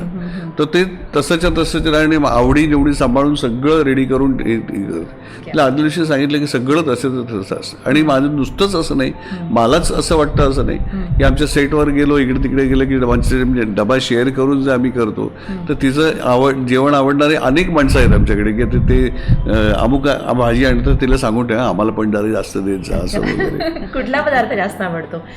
मला तिचं जेवण सगळंच चांगलं. सो रजनीजी एक उत्तम गृहिणी आहेत, सुगरण सुद्धा आहेत, उत्तम अध्यापिका आहेत आणि उत्तम अभिनेत्री सुद्धा आहेत. इतक्या छान ऑलराऊंडर रजनीजी आहेत. पण अर्थातच अशा ऑलराऊंडर कपलला वेगवेगळ्या शाबासकी मिळाल्या असतील, कधी एकमेकांच्याकडून तर नक्कीच, पण त्याचबरोबर काही बाहेरच्या दिग्गज लोकांच्याकडून सुद्धा. त्या आठवणीतल्या शाबासकी कुठल्या, विचारूया आपण या गाण्यांच्या नंतर. ऐकत रहा 94.3 टोमॅटो FM, दिल से रसिका बरोबर एकदम फ्रेश. 94.3 टोमॅटो FM वर तुम्ही आहात दिल से. रसिका आहे तुमच्याबरोबर आणि आज आपल्याबरोबर आहेत ज्येष्ठ सुप्रसिद्ध अभिनेते प्रदीप वेलणकर आणि सौ रजनी प्रदीप वेलणकर. सर, तुमचा 48 का 50 वर्षांचा जवळजवळ अभिनयाचा हा प्रवास, तेव्हा याच्यामध्ये तुम्ही भरपूर नाटकांमधून, सिनेमांमधून, टेलिव्हिजन मालिकांमधून काम केलं. तेव्हा तुम्हाला अनेक दिग्गज कलाकारांचा सहवास लाभला. काही बऱ्याच मोठमोठ्या लोकांच्या तुमच्याशी गाठीभेटी झाल्या असतील, त्यांनी तुम्हाला शाबासकी दिली असेल, तुमच्या अभिनयाचं कौतुक केलं असेल. तर अशी तुमच्या आठवणीतली एखादी शाबासकी कुठली सांगाल आम्हाला? रजनीचं ॲप्रिसिएशन तसं सायलेंट असतं, पण ते जर आवडलं नाही तर ती सांगते की हे नाही मला अपील झालं. पण ती प्रत्येक भूमिकेबद्दल तिचं मत मात्र नक्की निश्चित असतं आणि व्हॅल्युएबल असतं. माझ्या मुलींचं पण तेवढंच इक्वली मत असतं. ओके. आणि शाबासकी बाहेरच्या एखाद्या मोठ्या व्यक्ती भरपूर मिळाल्या असतील, हो. कुठली सांगाल तुम्ही? आठवा तोपर्यंत तुम्ही मला सांगा की तुमचं एखादं काम सरांना आवडले आणि त्यांनी तुम्हाला छान शाबासकी दिली, अशी कुठली आठवणी? माझं सख्खे शेजारीचं काम त्यांना खूप आवडलं होतं. म्हणजे सख्खे शेजारीमध्ये पण मी सुहास जोशीची रिप्लेसमेंटच केली होती. हां, तर ते काम आवडलं होतं. आणि माझ्या शाळेतली जी मी नाटकं लिहिली, शाळेसाठी लिहिली आणि जी बसवली, त्याचं कौतुक त्यांनी खूप केलेलं आहे. म्हणजे शाळेसाठी म्हणून त्या निमित्ताने मी जवळजवळ 15-16 नाटकं लिहिली, बसवली, दिग्दर्शित केली. आणि त्याच्यासाठी मला अनेक वेळा मी पारितोषिकासाठी खूप लकी आहे. म्हणजे मला खूप, जिथे मी ज्या स्पर्धेला जाईन तिथे मी पारितोषिक मिळवतेच. म्हणजे ह्यांना उलट आहे, ह्यांना चांगली कामं मिळून सुद्धा, करून सुद्धा फारशी पुरस्कार मिळाले नाहीत. आणि मला सगळ्या प्रकारचे, म्हणजे आदर्श शिक्षिकेपासून सगळे पुरस्कार असं होतं. म्हणजे अगदी अभिमानाने सांगणार का, आम्ही सांगतो आवर्जून, माझ्या मुली आणि मी, आम्ही की 1 वर्ष तिला सर्वोत्कृष्ट शिक्षक म्हणून एक पुरस्कार मिळाला. आणि त्याच वर्षी म्हणजे आपल्या महाराष्ट्र राज्याचं व्यावसायिक नाटकातलं बेस्ट ॲक्टर म्हणून पण तिला हे होतं. कुठलं नाटक होतं? सख्खे शेजारी. ओहो, ते वर्ष तुमचंच होतं त्या ह्याच्यामध्ये फील्डमध्ये. हो, आणि त्या ह्याच्यात दोन्ही टॉपच्या अचिव्हमेंट्स होते त्या, की उत्कृष्ट शिक्षक आणि उत्कृष्ट कलाकार. अभिमान वाटला. हो, निश्चितच आहे. आणि हे तुमच्या तिथे पुढे इगो वगैरे नाहीये. आणि आमचं दोघांचंही आपापल्या कामात 100% द्यायचं. म्हणजे डेडिकेशन कुठचंही काम असू दे, मग ते घरातलं एक साधं काम असू दे, शाळेतलं काम असू दे, माझं नाटकाचं स्टेजवरचं काम, मला जेवढं प्रामाणिकपणे आणि जितकं देता येईल तेवढं मी द्यायचं. आणि हाच स्वभाव यांचा आहे. त्यामुळे हे तुम्हाला फायदा तोटा काय सांगाल तुम्ही? नाही, आम्हाला तोटा कधी झाला नाही, कारण मी ते फील्ड माझं याचं म्हणून मानलंच नाही. हाऊसच होती ती. आणि ती माझी छान पुरवली गेली. सगळे चांगले आर्टिस्ट बरोबर काम करायलाही मिळाले, दिग्दर्शक मिळाले, नाटकं छान मिळाली. ओके. आता बाहेरची आपण, मी म्हणलं मोठी शाबासकी कुणीतरी हल्लीच्या सांगण्यापेक्षा मला अगदी करिअरच्या सुरुवातीला मी सांगतो तुम्हाला की तेव्हा मला खरंच असं झालं होतं की ह्या व्यक्तीला आपण समोर बघतोय हेच असं हे होतं. म्हणजे मी जेव्हा अगदी नुकतं काम सुरू केलं होतं, रंगायनमध्ये होतो मी, त्यावर मी स्टेजवर पण काम नाही करायचो. मी जसं सांगितलं तसं मी बॅकस्टेजचं काम जास्त करायचो. आणि चुकून मला एक भूमिका मिळाली आणि ती काही भूमिका नगण्य होती. तशी कोणालाही अपेक्षा नव्हती की या भूमिकेत काही याचं भूमिकेचं काही म्हणणं असेल, त्यातून करणारा कलाकार कसाही असलं तरी चालेल, असं एक वेळ निभावून द्यायचं म्हणून मला केलं होतं. पण माझं नशीब हे होतं, त्यात खूप सगळ्याच समीक्षकांनी आणि सगळ्याच माझी भूमिका एवढी उचलून धरली की त्यात नाटकातल्या मेन काम करणाऱ्या माणसाला पण कधी त्यांनी एवढं ॲप्रिसिएशन नाही मिळालं. आणि ती भूमिका करत होतो स्टेजवरती. रंगभूमीवरती अगदी कमीत कमी अनुभव होता. आणि मी पहिल्यांदा केलं त्या तेजपाल नाट्यगृह जे आहे आपल्या इथलं, तिकडे विजय मर्चंट आले होते. आणि त्यांचा कुठल्या तरी याच्यात ते नाटक संपल्यानंतर आत आले आणि त्यांचा मी आवाजच ऐकलेला, प्रत्यक्ष कधी पाहिलेलं नाही. आणि क्रिकेटचा मी खूप चाहता आहे, त्यामुळे विजय मर्चंट हे व्यक्तिमत्व माझ्यासाठी फार मी असं ऋषितुल्य आणि असं वेगळं हे होतं ते. आणि ते असे आले एकदम असे, आणि ते डायरेक्ट माझ्याकडे आले आणि त्यांनी माझ्याशी शेक हँड केला आणि त्यांनी माझं नाव विचारलं, तुझं नाव काय ह्याच्यामध्ये, असं सांगितलं मी. आणि ते म्हणाले, तुझी भूमिका मला खूप आवडली आणि यू आर गुड ॲक्टर, असं तसं म्हटलं. मला असं झालं की काय एक 5-2 मिनिटं माझ्याशी बोलले, नुसतेच ते दिसले असते तरी मला तसंच वाटलं असतं, पण ते डायरेक्ट माझ्याकडे आले आणि ते अगदी माझ्या नगण्य भूमिकेला सुद्धा इतकी दाद मिळाल्यावर मला ते त्याला मी असं अजून मी सांगताना पण माझ्या बरोबर लक्षात आहे की ते कसे आले, कसे बोलले. कारण मी त्यांना असं पाहिलेलं, म्हणजे असं प्रत्यक्ष नाही आणि ऐकलेलं कितीतरी. थोर माणूस तो, म्हणजे नुसताच क्रिकेटर म्हणून नाही, त्यांच्या वैयक्तिक आयुष्यात सुद्धा ते फार मोठ्या याच्यावरचे होते माणूस म्हणून. ऑफकोर्स विजय मर्चंट हे नाव तर खूप मोठं होतं, आणि जेव्हा आपल्या लाडक्या अशा व्यक्तीकडून आपल्याला पोचपावती मिळते, आपल्या कामाची शाबासकी मिळते, तेव्हा नक्कीच पुढच्या कामांसाठी प्रोत्साहन मिळत असतं.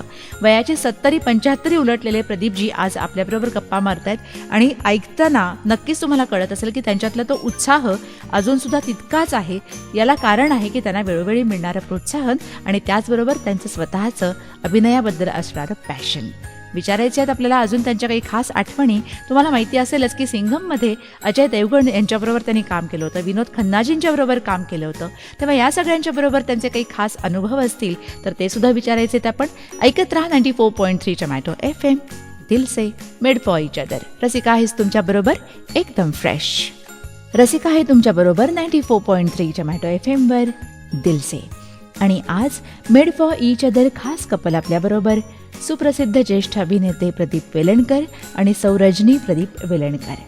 आता मगासपासून मी सांगतेय की प्रदीप वेलणकर सरांचा अभिनय क्षेत्रातला प्रवास हा जवळपास 50 वर्षांचा आहे. आता हा प्रवास नेमका सुरू कसा झाला, म्हणजे आपल्याला अभिनय करायचंच आहे हे तुम्ही ठरवलं होतं की अचानकपणे आकस्मिकपणे काही गोष्टी घडतात, ॲक्सिडेंटली, तसं काहीच झालं? काय सांगाल? खरं म्हणाल तर मला नट म्हणून मी पुढे काम करेन असं मला लहानपणापासून वाटलेलं नव्हतं. ते मला नाटकातही संधी मिळाली. सिनेमात जरा उशिरा आलो मी. तर मालिका खूप केलं मी. मालिकानंतर जेव्हा सिनेमात आलो तेव्हा सिनेमात पहिल्यांदा फरक लक्षात आला माझ्या की नट म्हणजे स्टेजवरचा मालिकेमधला आणि याचं, त्यामुळे तुम्हाला तो एक खूप फॅसिनेशन निर्माण झालं त्याच्याविषयी. आणि मग मला हळूहळू चांगले सिनेमाही मिळायला लागले. हिंदी सिनेमा करताना मला एक वाटलंही नव्हतं मी कधी करेन तिकडे, कारण मी कसे कुठल्याही भूमिकेच्या मागे किंवा कुठल्याही मी मागे जात नाही. माझ्यापर्यंत जे येतात ते मला पटलं तर मी करतो, नाही तर सोडून देतो मी ते. तर माझं एक असं एक फोन आला मला असं अचानक की मी एक अमुक बोलतोय, मी एक हिंदी सिनेमा करतोय आणि वडिलांच्या भूमिकेसाठी मला तुम्ही हवे आहात, तर आपण कधी भेटू शकतो? तर म्हटलं मी एक वेळ ठरली आमची. ज्या ठिकाणी गेलो तर एका माणसाने दरवाजा उघडला, मी आत गेलो, तर म्हटलं बसा म्हणून. मी बसलो होतो. 5-10 मिनटं झाली, कोणीच येईना. मग तर कोणतरी येऊन कॉफी ठेवली समोर वगैरे असं तसं. म्हटलं काय? तर 10 मिनिटांनी तोच माणूस ज्याने दरवाजा उघडला तर तो येऊन बसला माझ्यासमोर. तो म्हणे मीच अमुक. म्हटलं अच्छा. मला साधारण त्याच्या हालचालीवरनं कळलं की त्याला काही फार हे नाही झालं. तो माणूस म्हणाला की मी स्पष्टपणे बोलतो. म्हटलं स्पष्टच बोला, ते जास्त बरं असतं ऑलवेज. माझ्या डोक्यात जी वडिलांच्या रोलची कल्पना आहे त्यात तुम्ही बसत नाही. तो म्हणून मी एवढा वेळ घेतला. त्याने तेही सांगितलं, म्हणून मी एवढा वेळ घेतलाय की तुम्हाला कसं सांगायचं आहे. म्हटलं हरकत नाही, त्यामुळे थँक्यू. म्हटलं की तुम्ही उगाच बघू अमुक तमुक असं काही आश्वासन न देता तुम्ही केलं, बरं झालं म्हटलं. तर मग त्याला विचारलं की वडिलांची भूमिका म्हणजे काय? म्हणजे 2 महिन्याच्या ताल्या बाळाचा वडील आहे, 10 वर्षाच्या मुलाचा वडील म्हणजे कोण? थोडं नाही, अयूब खान नावाचा एक नट आहे, त्याचे वडील. म्हटलं यू आर 100% राईट. अयूब खानचा मी मोठा भाऊसाला दिसतात नाही, त्या वडील तर सोडून करेक्ट आहे म्हणाला. आणि त्याच वेळेला आमच्या एक 5-10 मिनटं काहीतरी इव्हेंटिंग झालं, गप्पा झाल्या. आणि मग का कोण असतं कुठेतरी, तेव्हा मी एक नाटक करत होतो, वन रूम किचन. त्यामध्ये स्टार्ट टू फिनिश मी स्टेजवरती होतो तेव्हा. तर असं असं काहीतरी तुम्ही काय चाललं आहे, तुम्ही सांगितलं असं असं नाटक. तो नाटक म्हटलं तो म्हणाला मला बघायची इच्छा आहे. म्हटलं या कधी तुम्ही मला सांगा. तर ते आला नाटक बघायला आणि तो असं मेस्मराईजच झाला. तो म्हणला की अरे नाटक सुरू झाल्यापासून तुम्ही स्टेजवरती आहात, ते कंटिन्युअस स्टेजवरती किती बोलता तुम्ही आणि किती हे कसं तुमच्या तो हे झालं एकदम अमुक तमुक झालं माहीत. 8-10 दिवसांनी मला फोन केला परत की माझ्या सिनेमात एक वडिलांची भूमिका नाही पण एक दुसरी कमिशनरची भूमिका आहे, तर तुम्ही कराल का. आणि मला वाटतं तुम्ही करा असं की आपल्या ह्याच्यामध्ये सुरू होईल ते. तर मी म्हटलं की नेव्हर मी थॉट की मी कमिशनरचं वगैरे काम करत. तर म्हणे तुम्हाला काही मला तर काही योग्य वाटतंय तुम्हाला म्हणजे ठीक आहे बघूया करूया. त्याच्यामध्ये खूप भूमिका चांगली होती. 7-8 सीन्स होते. फक्त बॅडलक असं झालं की आमचं एक 4-5 सीन्स शूट झाल्यावरती ती फिल्म बंद पडली. पण त्यात माझं काम कमिशनर म्हणून मी पहिल्यांदा त्यात काम हे केलं.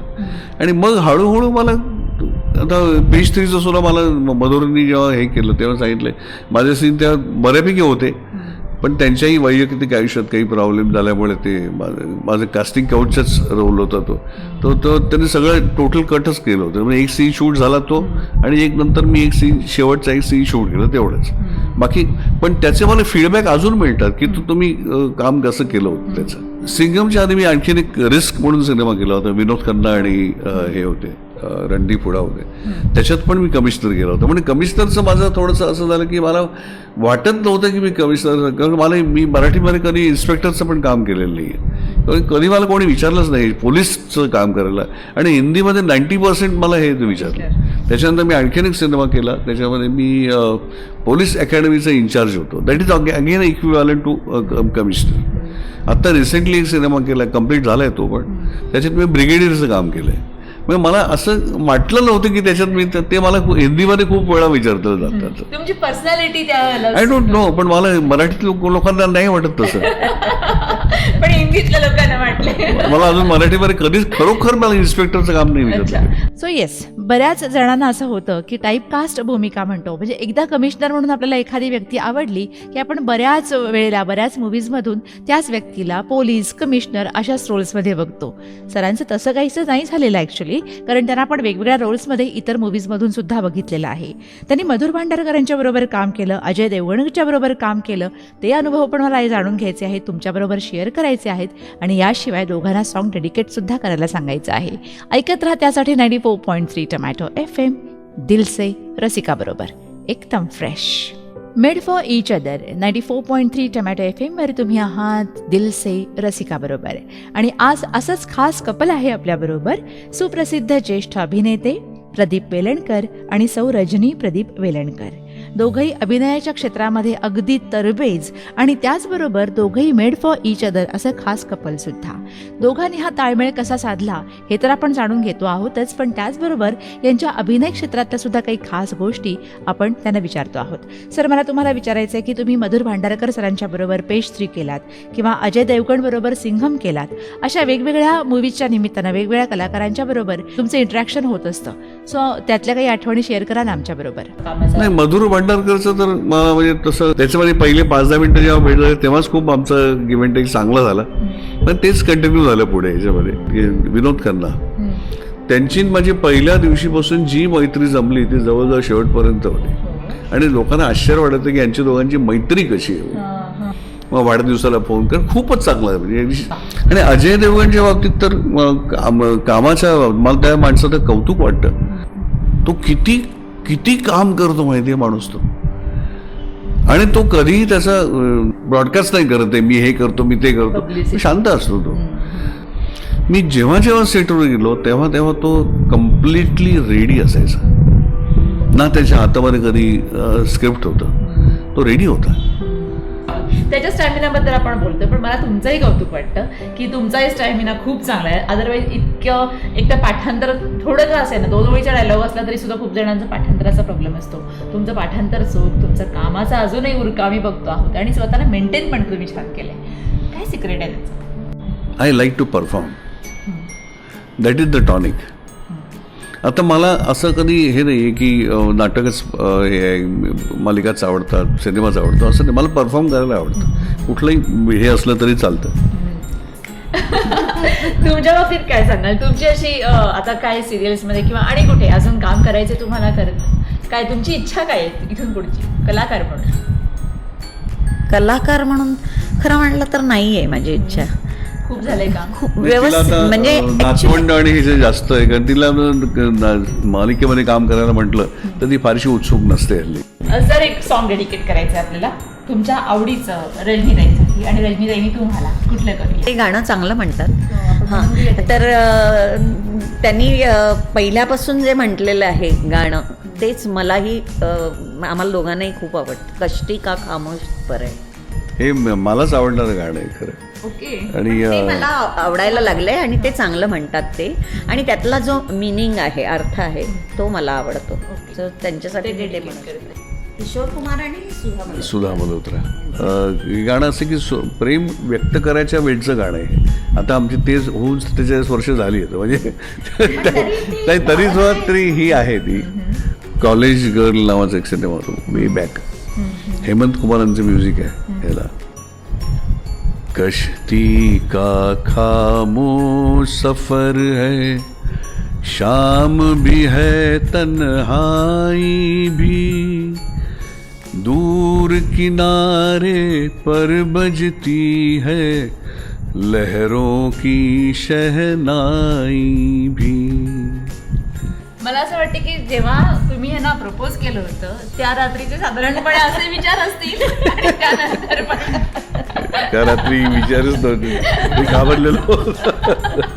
ओके, सो दोघांचं एकमेकांचं सॉन्ग डेडिकेशन झालेलं आहे. आणि आता फायनली मला यांना विचारायचं आहे की यांना एकमेकांना काही मेसेज द्यावासा वाटतोय का, आणि त्याचबरोबर त्यांच्या इतक्या अनुभवानंतर आपल्यासाठी काही टिप्स आहेत का त्यांच्याकडे, विचारूया आपण या गाण्यांच्या नंतर. ऐकत राहा 94.3 टोमॅटो FM, दिल से रसिका बरोबर एकदम फ्रेश. 94.3 टोमॅटो FM वर तुम्ही आहात दिल से रसिका आहे तुमच्याबरोबर. आणि आज आपल्याबरोबर खास made for each other couple सुप्रसिद्ध ज्येष्ठ अभिनेते प्रदीप वेलणकर आणि सौ रजनी प्रदीप वेलणकर. आता 50 वर्षांचा यांचा सहजीवनाचा प्रवास तो नेमका कसा झाला याची थोडीशी झलक त्यांच्या गप्पांमधून आपल्यापर्यंत पोहोचतीये, आणि त्यातूनही आपल्याला बरंच काही शिकता येते है ना. आता मला तुम्हाला दोघांनाही विचारायचं आहे की आता या गप्पा आपल्या आवडत्या घ्यायच्या आहेत, म्हणून तुम्ही दोघंही या टप्प्यावर एकमेकांसाठी कोणता खास मेसेज द्याल, काय सांगाल? नाही, अशीच सगळी औषध पाणी करून नीट राहा, व्यवस्थित. Be there for me all the time. तुम्ही काय सांगाल? त्यांना त्यांच्या आवडीचे रोल अधिक करायला मिळू देत, कारण नोकरी आणि हे व्यवसाय केल्यामुळे म्हणजे या क्षेत्रात काम केल्यामुळे मनाजोगत्या काही काही भूमिका नाही करता आल्या, आणि त्यांच्यात ती ताकद आहे. तर त्यांना त्यांच्या ताकदीचं काम मिळावं अशी माझी फार इच्छा आहे. म्हणजे आत्ता 70ला असू दे पण करतात, मिळू शकतं, तर ते त्यांनी करावं, आणि अर्थातच तब्येतीला सांभाळून सगळं करावं. तसे मी माझे स्वतःचे हल्ली मी 1, 2, 3 कार्यक्रम म्हणजे आमची रंगरश्मी संस्था आहे, माझ्या सासूबाईंनी स्थापन केलेली, त्यांच्यातर्फे मी काही काही कार्यक्रम. तर आता सध्या मी अभिनयाचा आणि अध्यापनाचा असा एक कार्यक्रम करते की मी कशी सांगड घातली. त्या व्यतिरिक्त मी फार बोलायला कुठे जात नाही. त्यामुळे आज आणि सगळ्या आठवणींना उजाळा दिलात तुमच्या कार्यक्रमामुळे, की आणि आठवावं लागलं. आता 47 वर्षात काही काही गोष्टी विसरल्या गेलेत की काय झालं होतं त्यावेळेला, असं झालं. ते जरा पुन्हा आठवण ताज्या झाल्याबाद उजळणी झाली आणि छान वाटलं असं. आणि खूप काही सारं सांगायचं वाटत होतं, खूप छान वाटलं. एक टीप तुमच्याकडून जाताना, made for each other couple इतक्या 47 वर्षाचा तुमचा जो काही प्रवास आहे, लिस्टर्सना तुम्ही काय सांगा? दुसऱ्याच्या मताचा म्हणजे आपल्या सहकार्याच्या मताचा आदर करा, आणि केवळ नवरा बायको असल्यानंतर हे होतच नाही. 2 व्यक्ती आल्यानंतर 2 मतं येऊ शकतात, 2 विचार वेगळे येऊ शकतात. तर ते किती ताणायचे आणि कुठे थांबायचं हे जर तुम्ही समजून घेतलं तर तुमचा सुखाचा संसार होऊ शकतो. सर तुम्ही काय सांगा? बरोबर आहे तिचं, what she sed is correct. Respect each other, respect ठेवा एकमेकांचा. म्हणजे या क्षेत्रात असताना विश्वास ठेवण्याची अतिशय गरज असते. जर मी सारखा संशय घेत बसले, मला खात्री आहे की हे यांना काही वाटलं किंवा यांच्या मनात काही आलं तर ते माझ्याशी नक्की शेअर करतील, नक्की बोलतील. आणि पण तेवढी मोकळीक तुम्ही त्यांना दिली. दिली, हां. ती जागा त्यांनी तुम्ही निर्माण केली सांगण्यासाठी. कारण आमच्या क्षेत्रात आम्ही किंवा यांनी मला कधी मी रात्री 12 वाजता 1 वाजता कोणाबरोबर आले म्हणून काही लगेच काही असं नसतं, तुमच्या मनावरच असतं. आणि शेवटी नाटक करायला मी जाणार, काम करायला जाणार तर कोणाबरोबर तरी मी येणार. माझ्या मुलींच्याही बाबतीत आम्ही कधी संशय घेतला नाही. आणि आम्ही एकमेकांच्या बाबतीत कधीच की नक्कीच आमचा एकमेकांवर विश्वास होता, म्हणूनच आम्ही दोघंही शांत होतो. म्हणजे असं कधी विचारच माझ्या मनात कधी. आणि मला वाटतं मी खूप सकारात्मक, म्हणजे शाळेत राहिल्यामुळे असेल, सतत मुलांसमोर असल्यामुळे असेल की आम्ही नेहमी सकारात्मक विचार करतो. की मला कधी ह्यांना यायला उशीर झाला तर काही जणांच्या मनात पटकन काहीतरी ॲक्सिडेंट झाला असेल असं येतं, तर माझ्या मनात तसं येत नाही. आणि खरंच एक वेगळा पैलू म्हणतो ना आपण प्रत्येक व्यक्तीतला, त्यातनं खूप शिकायला मिळतं. तसं सांगितल्याबद्दल थँक्यू सो मच. आणि तुमच्या अध्यापनातल्या आणि अभिनयाला खूप मनापासून शुभेच्छा. धन्यवाद सुद्धा. आणि आता त्यांनी जी इच्छा व्यक्त केली की वेगळ्या वेगळ्या रोल्समध्ये, तर ती आमची पण इच्छा आहे ॲक्च्युली. कारण तुम्हाला जॉबमुळं कदाचित लिमिटेशन्स आले असतील आणि तुमच्याकडे ती एनर्जी आहे, तुमचं ते पॅशन आहे, सो ते खूप बघायला मिळू दे. ऑल दी बेस्ट त्यासाठी. Most welcome. Thank you so much sir. So नक्कीच आपण यांच्याकडून जेव्हा हा सगळा प्रवास त्यांचा जाणून घेतलेला आहे तेव्हा आपल्या लक्षात आलेलं आहे की भले अभिनयाचं क्षेत्र असू दे, भले अध्यापनाचं क्षेत्र असू दे, पण आपापली बाहेरची क्षेत्र सांभाळताना सुद्धा आपण दोघांना एकमेकांना कसं सांभाळायचं, एकमेकांची काळजी कशी घ्यायची, अंडरस्टँडिंग लेवल कशी चांगली पाहिजे, कम्युनिकेशन, ट्रस्ट, अशा बऱ्याच साऱ्या महत्त्वाच्या गोष्टी आहेत की त्या जर एकमेकांच्यामध्ये चांगल्या असतील तर आपलं बॉन्डिंग घट्ट राहतं आणि आपण सुद्धा बनू शकतो एक खास made for each other couple. पहा, या सगळ्या ह्यांचा प्रवास जाणून घेताना काही गोष्टी तुम्ही पण स्वतःशी टॅली करून बघितल्या असतील. काही गोष्टी जर असं वाटलं की हां इथे थोडेसे आपण कमी पडतो आहोत, तर त्या आपण दुरुस्त कशा करायच्या गोष्टी याचाही विचार करूया. त्यासाठी ऑल दी बेस्ट म्हणूया. आणि आता म्हणूया शुभरात्री, गुड नाईट, शब्बा खैर, अँड ऑफकोर्स टेक केअर.